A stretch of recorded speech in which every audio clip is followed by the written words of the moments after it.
Chapter 3. Justin was shocked more than ever. The book had heard his thoughts. Even though appearing, disappearing words and flying books was more than extraordinary, but reading minds was still another level. After the first few seconds of shock, his eyes focused on the content of the question. All this time, there was just one question that he had never found an answer to in his life. Where was his father? And here was this magic book that was talking as if it knew something about him. Not as much out of love, as you can't love someone you have never known, but mostly out of curiosity and sadness that he had deep within of not having a father. He asked, "Then where is he?" There was no reply. "Tell me, do you know where he is?" Still nothing. He tried a few more variations of the question, but still no reply. With every passing try, he was becoming restless. After so many years, he had lost all hopes to ever see or know anything of his father. And now, here there was this weird magical book that had talked to him about his father in 10 years, raising his hopes all of a sudden, and now, for some unearthly reason, it had gone quiet. "You crazy book! Are you going to tell me or not?"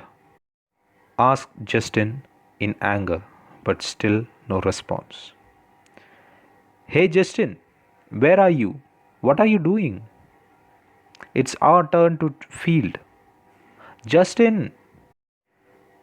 shouted one of his friends from outside.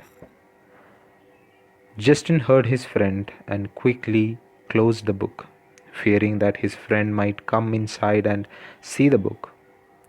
He hid the book inside his t-shirt and quickly walked out of the house. "Man, what were you doing inside?" asked his friend. "Oh, nothing. I was just looking around. I always wanted to see what all this fuss is about, but there is nothing inside. It's just an old, broken house." "So, what's the score?"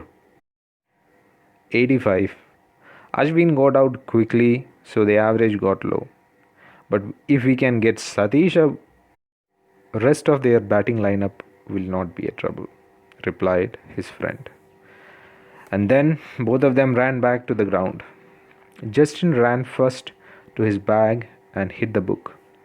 After the match, which they won, Justin quickly rushed back to his house. On reaching home, Justin greeted his mother and quickly ran to his room, took the book out, and opened it.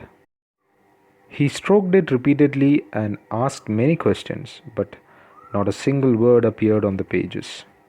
Disappointed, he tossed the book back into the bag and went to take a bath.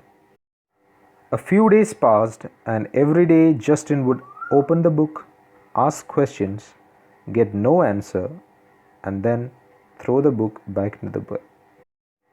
After a while, he stopped taking the book and gradually kind of forgot about it.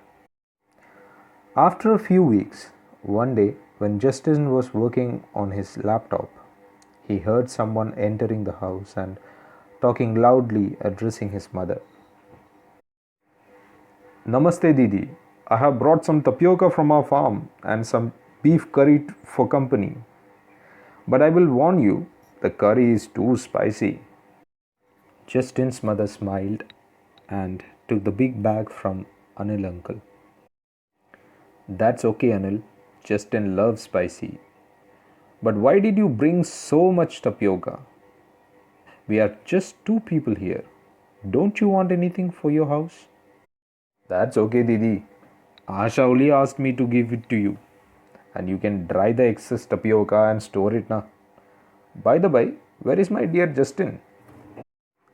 Justin quickly got up and ran towards the dining hall where Anil uncle was.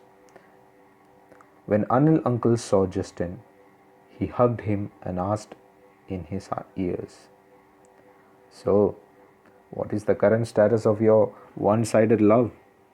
Did you tell her or should I tell?" Justin blushed a little and replied, "Hey uncle, don't you do that. You will ruin it. She has accepted my friend's request on Facebook. Now slowly I will start chatting, and when the time is right, I'll tell her." Anil uncle laughed and putting his arm around his shoulder, said, "To talk to a human being who lives 5 houses from yours, why do you need a book? Just go to her and tell her, son." "I have tried that many times. It didn't work at all." "Let's try this. You never know which idea is going to do the trick," replied Justin. Entering the room, Justin's mother asked, "What trick, huh?"